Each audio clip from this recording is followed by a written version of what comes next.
দশম শ্রেণীর ভূগোল বায়ুমণ্ডল তোমাদের পড়া চলছিল। গতদিন আমরা পড়েছিলাম বিশ্ব উষ্ণায়নের কারণ, প্রভাব, এইগুলো সম্পর্কে। তা আজকে আমাদের যেটা পড়ার বিষয় রয়েছে সেটা হচ্ছে এল নিনো, আর পৃথিবীব্যাপী তার প্রভাব, ভারতের ওপরেও কিন্তু তার প্রভাব রয়েছে, সেটাও কিন্তু আমাদের জানতে হবে। তা সবার প্রথম আমরা জানব যে এল নিনোটা কী জিনিস বা লা নিনাটা কী জিনিস, এইটা আমাদের সংজ্ঞায়িত করে জিনিসটা জানতে হবে। এবং ওই জায়গায় কিছু কিছু শব্দ রয়েছে, টার্মগুলো, যে এই নামটা এলো কীভাবে, সেটাও একটু আমরা জেনে রাখি। দেখো, স্প্যানিশ ভাষার এল নিনোর অর্থ হচ্ছে দুষ্টু ছেলে। এল নিনোর অর্থ কি? দুষ্টু ছেলে। আর লা নিনা শব্দটির অর্থ হচ্ছে লক্ষ্মী মেয়ে। মানে এল নিনো মানে যে ছেলেটা খুব দুষ্টু হবে, আর লা নিনা মানে হচ্ছে মেয়ে যেটা, সেটা লক্ষ্মী মেয়ে। মেয়েরাই লক্ষ্মী হয়, কিন্তু ঘরে ঢোকার পর কীভাবে মা কালী হয়ে যায় বুঝি না। বেশ, এল নিনো বলতে দক্ষিণমুখী বিশেষ একটি অস্থির ও উষ্ণ সমুদ্রপৃষ্ঠকে বোঝায়। তার মানে এখানে একটা জিনিস আমরা ভালো করে বুঝতে পারলাম যে এল নিনো মানে হচ্ছে কি, এল নিনো মানে হচ্ছে দুষ্টু ছেলে, তার মানে কোনো ডিস্টার্ব করবে ও। আর লক্ষ্মী মেয়ে মানে চুপচাপ বসে থাকবে, মানে ক্ষতি কম, ক্ষতি নাই, উপকার বেশি। তাহলে এই দুষ্টু ছেলের কাজ কি দেখবো আমরা। তাহলে এল নিনো বলতে, এই যে তোমাদের লাল কালারে আন্ডারলাইন করে দেওয়া রয়েছে, এই জায়গাটা তোমাদের যে মানে যাদের যেরকম বই রয়েছে তাদের সেরকমভাবে তোমরা দেখে নেবে। এল নিনো বলতে দক্ষিণমুখী বিশেষ একটি অস্থির উষ্ণ সমুদ্রপৃষ্ঠকে বোঝায়। দেখো, তাহলে দক্ষিণমুখী একটি বিশেষ অস্থির, যেটা স্থির নয়, আর উষ্ণ সমুদ্রপৃষ্ঠ। সমুদ্রপৃষ্ঠ কেমন হবে? উষ্ণ হবে, গরম হবে, যা দক্ষিণ পূর্ব প্রশান্ত মহাসাগরে 10 ডিগ্রি থেকে 35 ডিগ্রি দক্ষিণ অক্ষাংশ আর 90 থেকে 120 ডিগ্রি পশ্চিম দ্রাঘিমায় লক্ষ্য করা যায়। এই যে ছবির মধ্যে তোমাদের দেওয়া রয়েছে, এই ছবিটা তোমরা একটু দেখে নেবে যে এল নিনো। তাহলে কত ডিগ্রি থেকে কত ডিগ্রি দেখা যাচ্ছে? প্রশান্ত মহাসাগরে 10 ডিগ্রি থেকে 35 ডিগ্রি দক্ষিণ অক্ষাংশ আর 90 থেকে 120 ডিগ্রি পশ্চিম দ্রাঘিমায় কিন্তু এই এল নিনোর প্রভাব রয়েছে বা এটা দেখা যাচ্ছে। ঝড় বৃষ্টির প্রভাবে দক্ষিণ আমেরিকার পশ্চিম উপকূলে কৃষিকাজ ব্যাহত হয়। তাহলে এল নিনোটা প্রচণ্ডভাবে হিট করছে কোথায়, কোন জায়গায়? দক্ষিণ আমেরিকার পশ্চিম উপকূল। দক্ষিণ আমেরিকার পশ্চিম উপকূল, এই যে ছবিটা এখানে দেওয়া রয়েছে, এই যে এই জায়গাটা দক্ষিণ আমেরিকায় যে লম্বা হয়ে নেমে এসেছে, এর এই পশ্চিম উপকূলটা খুব এফেক্টিভ হয়, তাই তো? কৃষিকাজে ব্যাহত হয়, সামুদ্রিক মৎস্য শিকারও বন্ধ থাকে, কোনো ডিস্টারবেন্স চলে সমুদ্রের ওপরে। অন্যদিকে উত্তর অস্ট্রেলিয়া ও ভারতীয় উপমহাদেশে খরার সৃষ্টি হয়। তাহলে একদিকে যখন প্রচণ্ড ঝড় বৃষ্টি এদিকে শুরু হচ্ছে, তাহলে এই দিকে কি হচ্ছে, যে অস্ট্রেলিয়া এবং ইন্ডিয়া রয়েছে কাছাকাছি, এই জায়গায় তখন কি দেখা যায়? খরা। তার মানে আমাদের দেশে এই জায়গায় যদি খরা তোমরা দেখতে পাও, তাহলে অনেক সময় বলবে যে এল নিনোর প্রভাবে এসব হচ্ছে। তখন বুঝে যাবে যে আমাদের ভারত বা অস্ট্রেলিয়া উপমহাদেশে এই দিকে যখন এল নিনোর প্রভাবে খরা সৃষ্টি হচ্ছে, তখন এই দক্ষিণ আমেরিকার পশ্চিম উপকূলের এই সাইডে ঝড় বৃষ্টি চলছে, এদিকে ডিস্টারবেন্স কিন্তু রয়েছে। কেননা বিশ্ব উষ্ণায়নের ফলে, ওই জন্যই এই যে গ্লোবাল ওয়ার্মিং প্রচণ্ড ডিস্টার্বিং একটা জিনিস। দেখো, গ্লোবাল ওয়ার্মিং এই রকম নয় যে গরম হচ্ছে তো গরম হচ্ছে না, যেখানে আবার গরম হবে অন্য জায়গায় এমন ঠান্ডা হচ্ছে যে সে আবার যেটুকু জমছিল সে আরও বেশি ডবল জমে যাচ্ছে। ফলে গ্লোবাল ওয়ার্মিং মানে সে শুধু যে গরম হয় তা কিন্তু নয়, মানে বিশেষ করে গ্লোবাল ওয়ার্মিংটা হচ্ছে যে তাপমাত্রা ছিল সেই তাপমাত্রাটা ডিসব্যালেন্স হয়ে যাবে। আর আমরা জানি 1 ডিগ্রি যদি তাপমাত্রার এদিক ওদিক হয় তাহলে কিন্তু মহাবিপদ। তাহলে সমুদ্রপৃষ্ঠের যে জলরাশি সেইগুলো কিন্তু অনেকটা বৃদ্ধি পেয়ে যায়। ফলে দীর্ঘদিন এই গ্লোবাল ওয়ার্মিং যদি কন্টিনিউ এরকম চলতেই থাকে তাহলে একদিন উপকূল তীরবর্তী যে সমস্ত এলাকাগুলো, শহরগুলো বা রাজ্যগুলো রয়েছে সেগুলো ডুবে যাবে। মুম্বাই, চেন্নাই, ব্যাংকক, এই সমস্ত জায়গাগুলো, চীনের অনেক জায়গা, মানে সমুদ্রের ধারে যেগুলো রয়েছে, এই যে দীঘা আমরা যাই, সব ডুবিয়ে দেবে, সব, কেউ থাকবে না। তাহলে বিশ্ব উষ্ণায়নের ফলে ভূপৃষ্ঠের জল উষ্ণ হয়ে উঠলে যে নিম্নচাপ তৈরি হয় তা আয়ন বায়ু প্রবাহকে দুর্বল করে এবং এইভাবে দক্ষিণ আমেরিকার পশ্চিম উপকূলে প্রচুর বৃষ্টিপাত হয়। এই যে পশ্চিম উপকূলের কথা বলছিলাম, দক্ষিণ আমেরিকায় এই জায়গায় প্রচুর বৃষ্টিপাত হচ্ছে, কিন্তু এই জায়গাটাতে আর কিছু হচ্ছে না, খরা চলে আসছে। অস্ট্রেলিয়া এবং ভারত মানে পুরো মহাদ্বীপে এই জায়গায়, উপদ্বীপের এই জায়গাতে। অন্যদিকে প্রশান্ত মহাসাগরের বিপরীত প্রান্তে অস্ট্রেলিয়া, ভারতীয় উপমহাদেশে উচ্চচাপ সৃষ্টি হয়। তাহলে ওদের ওইদিকে নিম্নচাপ চলে গেল কোথায় গো? দক্ষিণ আমেরিকার পশ্চিম উপকূলে। এই যে একদম ছবির সাহায্যে দেখিয়ে দিয়েছে, দক্ষিণ আমেরিকার এই যে পশ্চিম উপকূলটা রয়েছে এখানে নিম্নচাপের সৃষ্টি হচ্ছে, আর এই জায়গায় উচ্চচাপের সৃষ্টি হচ্ছে। ফলে কি হয় আমরা জানি, নিম্নচাপ না থাকলে বৃষ্টিপাত হবে না। এই যে বর্ষাকালীন যে বৃষ্টিপাত হচ্ছে সেটা তো নিম্নচাপের জন্য হচ্ছে। 14 দিন 15 দিন 20 দিন লেগেই রয়েছে বৃষ্টি, যেমনি করে চলে না বর্ষাকালে এক লাগাতার বৃষ্টি। কিসের জন্য হয়? নিম্নচাপ। তাহলে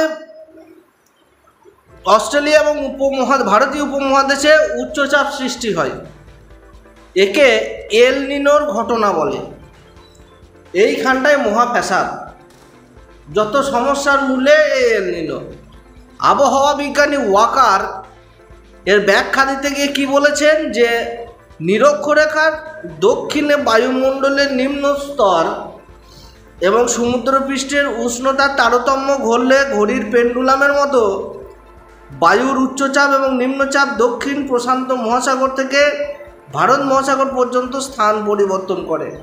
তার প্রভাবে কখনো দুর্যোগ আবার কখনো স্বাভাবিক অবস্থার সৃষ্টি হয়।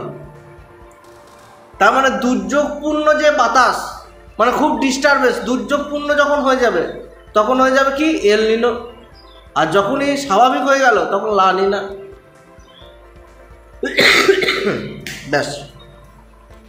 তাহলে এই পৃথিবীব্যাপী এই এল নিনোর প্রভাবটা কি? দেখো, আমি বারবার বলছি, এই জায়গাগুলো পড়বে আর ভালোভাবে আত্মস্থ করবে, ভালো করে বুঝে নেবে।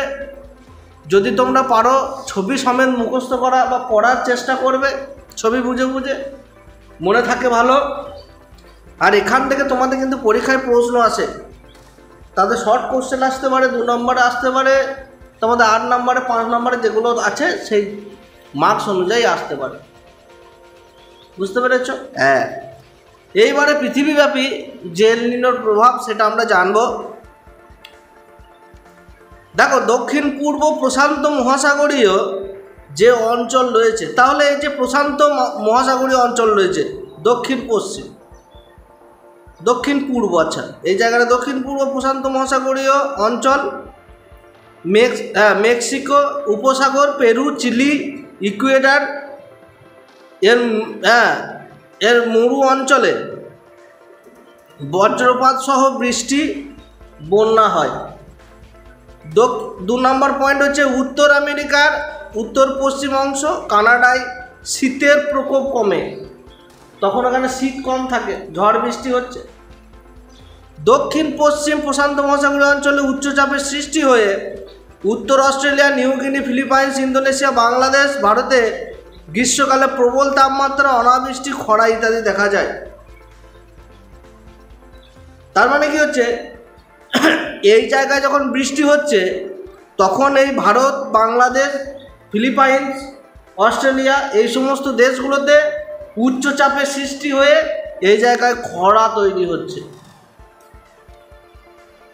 মাটি ফেটে যাবে, এত গরম হয়ে যাবে। তার মানে যখন তুমি বুঝবে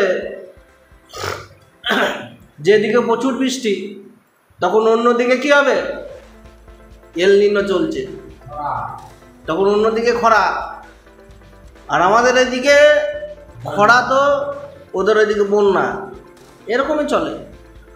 হ্যাঁ, যে বছর এল নিনো প্রবাহিত হয় সেই বছর দক্ষিণ পূর্ব এশিয়াতে গ্রীষ্মকালীন মৌসুমি বায়ু মানে দক্ষিণ পশ্চিম মৌসুমি বায়ু স্বাভাবিক প্রবাহ ব্যাহত হয় এবং বিলম্বিত এবং কম বৃষ্টিপাতের ফলে খরা পরিস্থিতির সৃষ্টি হয়, উচ্চচাপের একটা সৃষ্টি হয়ে যায়। তার মানে যে বছর এই এল নিনো তোমার হচ্ছে,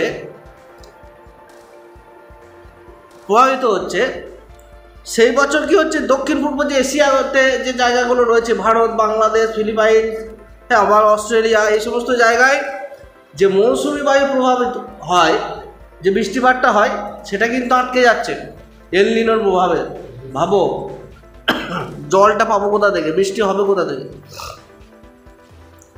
অন্যদিকে এল নিনোর অনুপস্থিতিতে লা নিনার প্রভাবে তাহলে কি হচ্ছে, এল নিনো যখন অনুপস্থিত, মানে এল নিনো যখন আসছে না, তখন কে আসবে গো, লা নিনা, শান্ত মেয়ে। জেট বায়ু বা জেট প্রবাহ শক্তিশালী হয়। আর আমরা জানি এই জেট বায়ু কোনটা, জেট যাতায়াত কোন জায়গা, এই অঞ্চলে দক্ষিণ এশিয়ার স্বাভাবিক মৌসুমি বৃষ্টিপাত ঘটে। হ্যাঁ, তাহলে যখন এল নিনো থাকে না, যখন এই এল নিনোর কোনো ডিস্টার্ব নাই, কোনো অসুবিধা নাই, সেইবারে ভালো বর্ষা হবে, ভালো বৃষ্টি হবে। এইবারে আমাদেরকে বুঝে নিতে হবে কোন বারে কি হচ্ছে, কখন বৃষ্টি ভালো হচ্ছে, কোন বর্ষা ভালো হলো কোন বছর হলো না। তাহলে তোমাদেরকে এই কনসেপ্টটা মাথায় রাখতে হবে যে এই বছর এল নিনোর শিওর একটা কি রয়েছে, প্রভাব রয়েছে। ওই জন্য আমাদের বিশ্বের খবরেও কান রাখতে হয় যে আমেরিকায় কি চলছে, দক্ষিণ আমেরিকায় কীরকম বৃষ্টিপাত চলছে, তাহলে সেখান থেকে আমাদের একটা আইডিয়া পেয়ে যায়। কারণ ওই জায়গায় দক্ষিণ পশ্চিম উপকূলে যদি তোমার আমেরিকায় যদি বৃষ্টি হয় প্রচণ্ড, তার মানে এইদিকে আমাদের গুটিয়ে গেল, আর ধান লাগিও না, ফেটে ফুটে একাকার হয়ে যাবে সব। এরপরে লা নিনা এবং পৃথিবীব্যাপী তার প্রভাব কিন্তু আমরা জানব। এল নিনো পর্যায় শেষ হলে পেরু, ইকুয়েডর এই উপকূলে কিছুটা উষ্ণতা কিছুটা কমে যায় বলে নিরক্ষরেখা বরাবর প্রশান্ত মহাসাগরের ওই অঞ্চলে উচ্চচাপ এবং ভারতীয় উপমহাদেশে নিম্নচাপের সৃষ্টি হয়। যখনই এই দিক থেকে নিম্নচাপ সরে যেতে শুরু করে, তখন এই দিকে নিম্নচাপের শুরু হয়ে যাবে, সে দাঁড়িপাল্লার মতো। এইখানে ধরো দাঁড়িপাল্লা করেছে, এইখানে এই দিকে ধরো একদিকে রয়েছে বাটখারা, এই দিকে আর একদিকে চাপিয়েছে বাটখারা। যখনই এই দিকে 1 কেজি মাল বেশি দেওয়া রয়েছে, এই দিকে ধরো পটল ওজন করছি বা আলু ওজন করছি, এবার কি হচ্ছে, এই দিকে যখন ওজনটা ধরো 1 কিলো রয়েছে, এইদিকে 1 কিলো আলু দেওয়া আছে, দুটোই সমান, কোথাও কিছু নাই। এইবারে ধরো যখনই এখানে 2-4টে আলু আমি তুলে নেবো এখান থেকে, তখনই কিন্তু বাটখারাটা ঝপ করে নেমে যাবে এইদিকে ওজনের দিকে। তার মানে এখানে বুঝতে হবে যে এখানে বৃষ্টিপাত হচ্ছে বেশি, ওজন বেশি হচ্ছে। আর এদিকে খরা, আমাদের আলুর পরিমাণ কম হয়ে গেল, বা আমাদের চাষবাস কম হয়ে যাবে, স্বাভাবিক ব্যাপার। আবার যখন এখানে বাটখারার ওজন এই 1 কেজি জায়গায় 500 করে দেবো, ঝপ করে তুলে দেবো, তখন ওই 1 কিলো আলু কিন্তু নেমে যাবে নিচের দিকে, তখন আলুর ওজন বেড়ে যাবে। তার মানে এইদিকে লা নিনাটা কম আছে, ডিস্টার্ব এখানে কম হচ্ছে, ফলে এইদিকে ডিস্টার্বটাও, মানে এইদিকে যদি বৃষ্টিপাত হয় তাহলে এইদিকে খরা হবে গ্যারেন্টি, আর এইদিকে যদি নর্মাল থাকে তার মানে এখানে বৃষ্টিপাত যদি হয় এইদিকে আবার খরা মরা হবে। আমাদের এল নিনো এবং লা নিনার ব্যাপারটা কিন্তু আমাকে কিন্তু এখানে বুঝতে হবে ভালো করে। লা নিনার কোনো ডিস্টার্ব নাই, যত দোষ এল নিনোর, ওই দুষ্টু ছেলে। হ্যাঁ,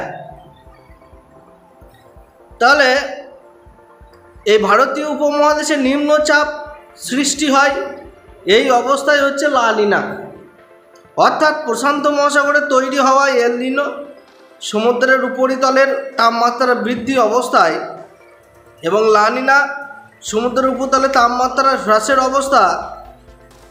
এ কোনো কোনো বছরে আবার বিশ্বের আবহাওয়াকে নিয়ন্ত্রণ করে। এই আবহাওয়ার স্থিতাবস্থা নেই। লা নিনা পর্যায়ে ভারতে মৌসুমি বায়ু দাপট দেখা যায়। তেমন ভালো করে বুঝবে, সমুদ্র পৃষ্ঠে উষ্ণতা বৃদ্ধি এবং উষ্ণতা হ্রাস, এই সমুদ্রের উপরে উষ্ণতা বৃদ্ধি এবং উষ্ণতা হ্রাস, এই জায়গাটাই কিন্তু বুঝতে হবে। যে বছর তোমরা দেখবে এল নিনোর প্রচণ্ড প্রভাব রয়েছে, সেখানে বৃষ্টি হবে না। লা নিনা থাকলে বৃষ্টি হবে, মৌসুমি বায়ু নর্মালভাবে ঢুকবে। আর যদি এই লা নিনা বেশি, লা নিনা নয়, এল নিনো যদি ডিস্টার্ব করে তাহলে বৃষ্টি আর হলো না। তোমাদের এখানে কিন্তু পার্থক্যটা বলে শেষ করব। এল নিনো এবং লা নিনাটা কি, কখন এটা প্রবেশ করে, কিভাবে উৎপত্তি হয়, এর প্রকৃতি কেমন, প্রভাব কি আছে। ডিসেম্বর মাসে দক্ষিণ প্রশান্ত মহাসাগরের চিলি উপকূলে মাঝে মাঝে যে ব্যতিক্রমধর্মী নিম্নচাপ, অতিবৃষ্টি, উষ্ণ সমুদ্রপৃষ্ঠ দেখা যায়, তাকে এল নিনো বলে। এইটা কিন্তু কি হয় দেখো, এই যে প্রকৃতি না, প্রকৃতি নিজেকে সাজিয়ে তোলে, জানো তো। আমরা একটা জিনিস জেনে রাখবে, আমরা যেটাকে অতিবৃষ্টি বলছি, খরা বলছি বা প্রাকৃতিক দুর্যোগ বলছি, সেটা আমাদের জন্য, সেটা কিন্তু প্রকৃতির জন্য নয়। কি বললাম বুঝলেন? আমরা যেটাকে অতিবৃষ্টি বলছি, খরা বলছি, বন্যা বলছি, মেঘ ডাকা বিদ্যুৎ যেটাকে বলছি, মেঘ ডাকে গর্জন করে, সেইটাকে আমরা কি বলছি, যেগুলো প্রাকৃতিক দুর্যোগ, সেটা আমাদের কাছে প্রাকৃতিক দুর্যোগ, কিন্তু প্রকৃতির কাছে দুর্যোগ নয় বটে। প্রকৃতির কাছে দুর্যোগ কী করে হবে? প্রকৃতি এটা স্বাভাবিক জিনিস, বোঝো জিনিসটা ভালো করে। প্রকৃতির এটা স্বাভাবিক জিনিস। আরে ভাই, প্রকৃতি নিজেকে কিভাবে সাজাবে? আমরা কি আমাদের পোশাক কি একই দিনে একই জিনিস পরি নাকি? সারা বছর একই জিনিস পরি না? এই জামাটা পরি, আজ প্যান্টটা পরি, বসে থাকি সারা জীবন? না। সেরকম প্রকৃতি, যেখানে বৃষ্টি হবে সেখানে বৃষ্টি সারা বছরই হয়ে যাবে কি? না, হবে না। এইবারে সেই রকমই আমরা প্রকৃতির সঙ্গে খাপ খাওয়াতে পারি না বলেই কখনো গরম লাগে, কখনো ঠান্ডা লাগে, কখনো এই লাগে, কখনো সেই লাগে, কখনো বন্যা লাগে, কখনো খরা লাগে। তাহলে এই ডিস্টার্বগুলো মানুষের হয় বলে মানুষ এইগুলো ক্যাটাগরিতে ভাগ করে দিয়েছে যে আমাদের বেঁচে থাকার জন্য এগুলো দরকার। বুঝতে পেরেছ? আর এই মানুষ হচ্ছে এমন একটা জাতি পৃথিবীর, যার সাথে পৃথিবীর অন্যান্য প্রাণীর কোনো সম্পর্ক নাই। এই মানুষের সাথে পৃথিবীর অন্যান্য কোনো প্রাণীর কোনো সম্পর্ক নাই। তুমি মিলিয়ে দেখে লিও, যে কোনো প্রাণী। নিশাচর প্রাণীরও একটা বৈশিষ্ট্য থাকে, দিবাচর প্রাণীরও একটা বৈশিষ্ট্য থাকে, কিন্তু মানুষের কোনো বৈশিষ্ট্য নাই। মানুষ রাতেও জাগে, দিনেও জাগে, কিন্তু নিশাচর প্রাণী দিনে খুঁজে পাবে না, আর দিবাচর প্রাণী রাতে খুঁজে পাবে না, আর মানুষকে সবসময় খুঁজে পাবে। বেশ, এইটা তুমি দেখে নিও। ওই জন্য মানুষ কিন্তু প্রাকৃতিক পরিবেশের সাথে খাপ খাওয়ানোর চরম সমস্যা। এই জন্য এল নিনো, লা নিনা এই প্রভাবগুলো বেশি মানুষের ওপরই পড়ে। বুঝতে পেরেছ? আর মরেও বেশি মানুষ। ভূমিকম্প সুনামিতে একটা প্রাণী পর্যন্ত মরে না, মরে কারা গো? ওই মানুষগুলা। যখন সুনামি আসে না, একটা তুমি ঘোড়াকে দাঁড় করিয়ে দিও সমুদ্রের তীরে, 1 সেকেন্ড ওয়ার দাঁড়াবে না। বুঝতে পেরেছ? বান্দরকে দাঁড় করিয়ে দিও তুমি সমুদ্রের ধারে, যখন সুনামি আসবে ওই বান্দরের আশেপাশে টিকবে না, সব একে দেখে ঘর ছেড়ে দেবে। ওরা জানে সুনামি আসছে, ওদের 6 সেন্স কাজ করে। বুঝতে পেরেছ? আমাদের পঞ্চেন্দ্রিয় তো কাজ করবে না এসব। আমরা চোখে দেখবো, হাতে স্পর্শ করবো, এসবে বুঝতে পারবো না। ওদের 6 সেন্স কাজ করে। ওরা তার আগেই জায়গা ছেড়ে দেবে ওই জায়গাটা, কিন্তু মানুষ মরে যাবে। ওই জন্যই তো বলছি পৃথিবীর এই মানুষ সুইটেবল নয় পৃথিবীর জন্য। আমরা জোর করে বাস করছি, সেটা আলাদা বিষয়। যাই হোক, অন্য টপিকে যাব না, কিন্তু এইগুলো জেনে রাখা দরকার। হ্যাঁ, মরে যাও, আবার চুপ করে মরে যাবে কোনো কথা না বলে। এল নিনো পর্বের শেষে পেরু উপকূল বরাবর যে শীতল সমুদ্র পৃষ্ঠের সৃষ্টি হয় তাকে লা নিনা বলছে। তার মানে দেখো, দুটো উপকূল আছে। একটা হচ্ছে প্রশান্ত মহাসাগরের চিলি উপকূল। এখানে কি হয়, ব্যতিক্রম ধর্মী একটা নিম্নচাপের সৃষ্টি হচ্ছে, অতিবৃষ্টি, উষ্ণ সমুদ্রপৃষ্ঠ দেখা যাচ্ছে। আর চিলি টিলি ইকুয়েডর কোথা আছে গো? সব দক্ষিণ আমেরিকায় আছে। পেরু, চিলি, ইকুয়েডর এই সব জায়গায় আছে। আর এখান থেকে এইসব শুরু হয়। এই যে সমুদ্রগুলো আমরা জানি, যেখানে যার দেশ তার যে উপত্যকা সেই নাম অনুযায়ী হয়। যেমন ভারত মহাসাগর, ভারতের এখানে। তারপর চীন সাগর, ওই চীনের ওই জায়গাটা। আরব সাগর, আরব ওই যে দেশটা রয়েছে তার নিচের দিকের অংশটা আরব সাগর। এইরকম করে অনেক দেশ অনুযায়ী কিন্তু নামগুলোও হয়। যেমন চিলি সাগর, চিলি উপসাগর, পেরু সাগর, পেরু উপসাগর, সব ওই পেরু দেশের নিকটবর্তী যে সাগরগুলো রয়েছে, সমুদ্রগুলো ওইগুলো। বেশ, এই পেরু উপকূল বরাবর যে শীতল সমুদ্র স্রোতের সৃষ্টি হয় তা লা নিনা বলে। এই শীতল স্রোত কোনো ডিস্টার্ব নয়, ঠান্ডা হয়ে থাকবে পরিবেশ। আর গরম হলেই যত সমস্যা। এই গরম করছে আমাদের এখন পরিবেশ কেমন, তাপমাত্রা প্রচণ্ড গরম। তার মানে জানো, এই গরম হয়েছে তার মানে নরম হবে। এই গরম হয়েছে তখন নরম হবে। এই যে গ্রীষ্মকালে এত গরম, ওই নরম করতে বর্ষাকালটা আছে। শীতকালে তো বৃষ্টিপাত হয় না, কই হয় নাকি? বৃষ্টি হয় ওই 2-1 ফোঁটা মাঝে মাঝে হয়, তখন আবার ঠান্ডাটা আরও বেড়ে যায়। দেখো প্রকৃতি কেমন। এল নিনো দক্ষিণমুখী, যার সঙ্গী অস্থির এবং সমুদ্রপৃষ্ঠ, উষ্ণ সমুদ্রপৃষ্ঠ দক্ষিণমুখী। আর লা নিনাটা হচ্ছে উত্তরমুখী, সঙ্গী হচ্ছে শীতল এবং শান্ত সুস্থির সমুদ্রপৃষ্ঠ। প্রভাব দেখো, এল নিনো বছরে ভারতীয় উপমহাদেশে খরা দেখা দেয়। তার মানে এই ভারতীয় উপমহাদেশে যখন খরা হবে, তার মানে বুঝে নেবে এর পেছনে এল নিনোর প্রভাব রয়েছে। কার প্রভাব? কোনো মেয়ে ছেলের নয়, এল নিনোর প্রভাব রয়েছে। ছেলের প্রভাব, দুষ্টু ছেলের প্রভাব। বুঝতে পেরেছ? আর লা নিনা হচ্ছে ভারতীয় উপমহাদেশে স্বাভাবিক মৌসুমি বৃষ্টি দেখা যায়। তার মানে সেই শান্ত মেয়ে যখন থাকে, আবহাওয়ায় শান্ততা থাকে, স্নিগ্ধতা থাকে, তখন সেটাকে কি বলছি আমরা? লা নিনা বলছি। না, শান্ত ছেলে, ছেলে শান্ত নয়, মেয়ে শান্ত, এটা মনে রাখবে। আর এই নামগুলো মাঝে মাঝে এমসিকিউ এসিকিউতে দিয়ে দেয়, ওই জন্য এই জায়গাগুলো একটু পড়ে রেখো। তাহলে আমরা আজকে এল নিনো এবং লা নিনা সম্পর্কে জানলাম। পরের দিনে আমরা বায়ু চাপ বলয়, বায়ু প্রবাহ, এই জায়গাগুলো আবার ডিটেলসে আমরা জানবো। কিভাবে বায়ু চাপ মাপা হয়, কোন যন্ত্রের সাহায্যে মাপা হয়, হ্যাঁ, সমস্ত কিছু। আবার বায়ুচাপের তারতম্য হলে কি হবে, বায়ুচাপ কোথাও বেশি কোথাও কম হলে আবার ডিস্টার্ব আছে, হ্যাঁ, সমচাপ রেখা, এগুলো আমরা পরে জানবো, পরের ক্লাসে আমরা জানবো। আজকে এই অবধি ছিল। তোমাদের বুঝতে যদি কোনো অসুবিধা হয় অবশ্যই কমেন্ট করো। ভিডিওটি দেখার জন্য তোমাদের অসংখ্য ধন্যবাদ। চলো ভিডিওটা এখানেই শেষ করি। জয় হিন্দ, বন্দে মাতরম।